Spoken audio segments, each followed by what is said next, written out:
Good day, everyone.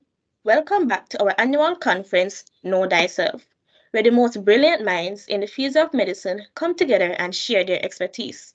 Today, we have with us three extraordinary experts in their specific fields who will be telling us all about the human reproductive system. I am your host, Cynthia Francis. As you all know, I'm an herbalist, where I specialize in health and treat ailments. So I can provide natural medication to others, but my guest here will be giving you all the important details. So to start off, we have Miss Roberts. Miss Roberts, introduce yourself. Hello, good afternoon, everyone. My name is Ashley Roberts, and I am a gynecologist. A gynecologist is a specialist doctor who manages conditions that affect the female reproductive system. Now, Mr. Lynch, Cynthia, introduce yourself. Hello everyone, I am Aroha Lynch. Now, as a medical doctor, I specialize in providing expert medical care, diagnosing illnesses, prescribing treatments, and promoting wellness among patients. Mr. Jones, can you introduce yourself? Thank you, Miss Francis. Well, I am a urologist. My field of specialty deals with the treatments of conditions involving the male and female urinary tract and the male reproductive organs. Thank you. Okay, so now I'll be giving a brief introduction to our topic. The human reproductive system is intricately designed, consisting of various organs and tissues essential for offspring creations. Its main purpose is to produce and unite gametes for reproduction. Divided into male and female systems, each comprises distinct anatomical structures tailored for their respective roles. This presentation aims to explore these systems comprehensively, from their comparative anatomy to microscopic changes throughout the endometrium. Additionally, it will also examine the microscopic anatomy and functionality of the ovum and sperm, and lastly, the pathway of sperm from the testes to the urethra. Back to you, Ms. Roberts. thank you so much, Miss Francis. Now, let's just look at the comparative anatomy of the female and the reproductive system. So, first, with the shared goals with unique anatomy and physiology. Both male and female reproductive systems aim to facilitate fertilization and support embryonic development. Despite this common goal, they possess distinctive anatomical structures and physiological mechanisms tailored to their specific roles. The main function is that in the male reproductive system, it generates, it stores, it transports sperm for fertilization. And for the female reproductive system, it produces ova for fertilization and support embryonic development.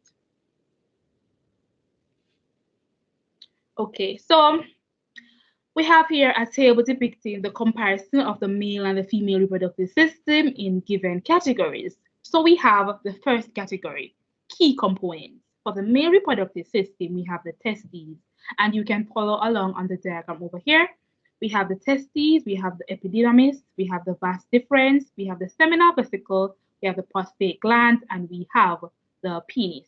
So for the female reproductive system, we have the ovaries, the fallopian tube, the uterus, the cervix, and the vagina. And for gamete production in the male reproductive system, the sperm production occurs continuously, and another name for the production of the sperm is the spermatogenesis. And for the female reproductive system, egg development results in several eggs before reaching the menopause. And moving along to the structural differences. So, mostly external organs responsible for delivering sperm, that is for the male.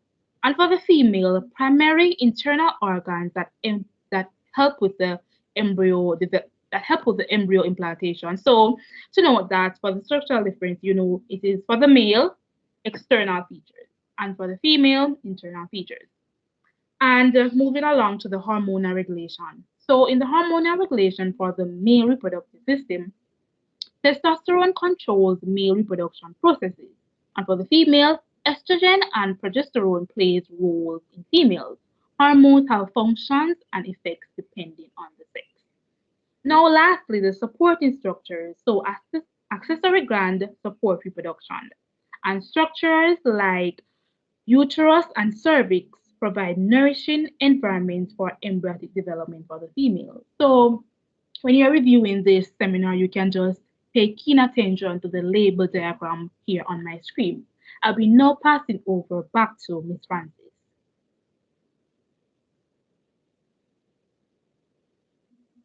Thank you, Ms. Roberts. So I will be talking about the microscopic changes of the endometrium throughout the female reproductive cycle. So the female reproductive cycle deals with the uterus, and the uterus has three layers: the perimetrium, the myometrium, and the endometrium. The endometrium is the innermost layer characterized by constant changes during the female reproductive cycle. The endometrium has two layers, the stratum functionalis and the stratum basalis. The stratum functionalis is the functional layer. It lines the uterine cavity and sheds during menstruation. The stratum basalis is the deeper layer, termed the basal layer, remains permanent and serves as the source for regenerating the stratum functionalis. The reproductive cycle lasts approximately a month and consists of four phases. Oogenesis and uterine preparation for fertilization are regulated by hormones from the ovaries, pituitary gland, and hypothalamus. I would say that I have a good idea about how this goes because as a herbalist, I can provide medication for menstrual problems, hormones, etc. So the first day of the reproductive cycle is the menstrual cycle from days 1 to 5. It In it we have the shedding of the uterine lining. Hormones levels usually decrease during this time, mainly progesterone and estrogen. The endometrium, it thins to about 3 to 5 millimeters, with only the stratum basilis remaining. Then we have day 6 to 13, which is the pre-ovulatory phase. During this phase, the endometrium is repaired and proliferation of endometrial cells. Hormone levels are elevated, especially estrogen, and the endometrium swells to about 4 to 10 millimeters. A proliferate phase characterized by active mitosis and nuclear pseudostratification of endometrial glands. Then we have day 14, ovulation, which is the release of mature egg from the ovary. And with this, we have high levels of estrogen. Then we have day 15 to 28, the post-ovulatory phase, in which the corpus luteum secretes large levels of progesterone and estrogen. The main hormones, progesterone and estrogen, very high levels. Then we have the endometrium, which in the endometrium, there is growth and vascularization of endometrial glands, which thickens to about 12 to 8 millimeters. Then we have the secretory phase, which involves the release of glycogen by endometrial glands. Then, for preparation for possible fertilization, and if none occurs, the corpus luteum degenerates. Here we have a diagram showing the changes in the endometrium and the hormone levels during the reproductive cycle.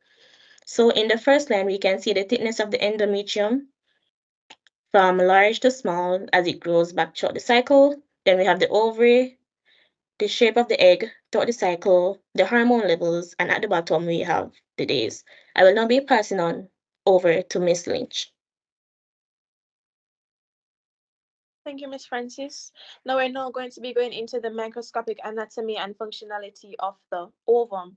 Now the structure of the ovum is derived from a single primary oocyte, as you can see on your screen, with a rounded shape and homogeneous cytoplasm. It also contains granular contents, refractory bodies, necrotic bodies, smooth endoplasmic reticulum, vacuoles, and a single polar body. It is also surrounded by a uniform zona pellucida, ZP, which is made of glycoprotein. Now, the innermost layer is the corona radiata, which is formed by granulosa cells attached to the zona pellucida, as you can see on your screen. Now, the function of the ovum, it carries half the number of chromosomes required for fertilization, and that number is 23. And I'll be handing over to Mr. Germs. Well, thank you, Miss Lynch. Now, here we have the structure of the sperm. Approximately 60 micrometers long with a head housing a nucleus containing 23 chromosomes. The plasma membrane separates the acrosome and the nucleus with high levels of polyunsaturated fatty acids in the cytoplasm. The acrosome, a cap-like vesicle, covers the proximal two-thirds of the nucleus and contains enzymes for egg penetration. The tail, at the end, as you can see on the diagram, the tail is composed of the neck, middle piece, main piece, and end piece, collectively forming the flagellum for motility. Function: fertilization of the ovum by transferring genetic material through, again, motility. Back to Miss Lynch. Thank you. Now on to the comparisons and contrasts. Now, as you can see on your screen, there's a diagram showing the comparison between the human ovum, which is the egg cell, and the sperm, known as the spermatozoon. Now, the similarities are both are reproductive cells that are essential for reproduction. Both fuse during fertilization and contain half the number of chromosomes, again, 23. Now, the contrasts are that the ovum is a female reproductive cell, whilst the sperm is the male reproductive cell. Ovum is larger, round, and non-motile, while the sperm is smaller with a head and a tail and is motile. Oogenesis forms the ovum, while spermatogenesis forms the sperm. And the sperm's function is to fuse with the ovum, while the ovum's function is to carry genetic material and nutrients for embryonic development. Thank you.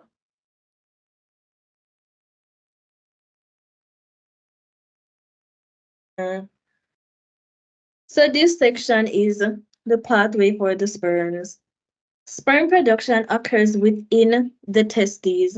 Immature sperm leave the testes and are collected by the epididymis, where they are stored until they mature. During ejaculation, sperm are propelled into the vas deferens by force from the epididymis. Sperms travel through the vas deferens, ascends to the spermatic cord, crosses the ureter, reaches the prostate gland. The seminal vesicle and vas deferens combine to form the ejaculatory duct. The ejaculatory duct empties into the urethra after passing through the prostate. Regular muscle contractions during ejaculation aid in the proliferation of stem cells. Now, here we have a video prepared at the end. At the base of the urinary bladder, where the two sperm ducts join the urethra, is the prostate gland. Beneath the prostate gland is the Cowper's gland. The seminal vesicle, the prostate, and the Cowper's gland secrete a slippery fluid that mixes with the sperms, called seminal fluid or semen. The semen is an important fluid because it contains nutrients and enzymes which serve to nourish and protect the sperms and activate them so that they begin to swim. The urethra is a tube that passes through the center of the penis to carry the semen to the exterior during ejaculation. The penis is an organ that contains erectile tissue with numerous blood spaces. When stimulated, the blood will fill the spaces and the penis will become erect and hard. Given enough stimulation, ejaculation or the release of the semen can happen.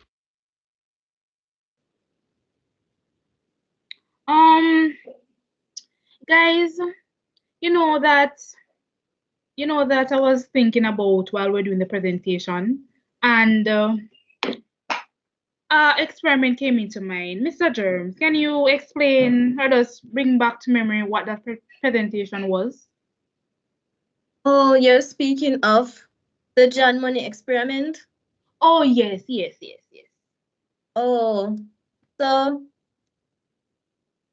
this experiment involves one set of twin, that means two people, twin boys raised as girls, after them botch a little youth circumcision.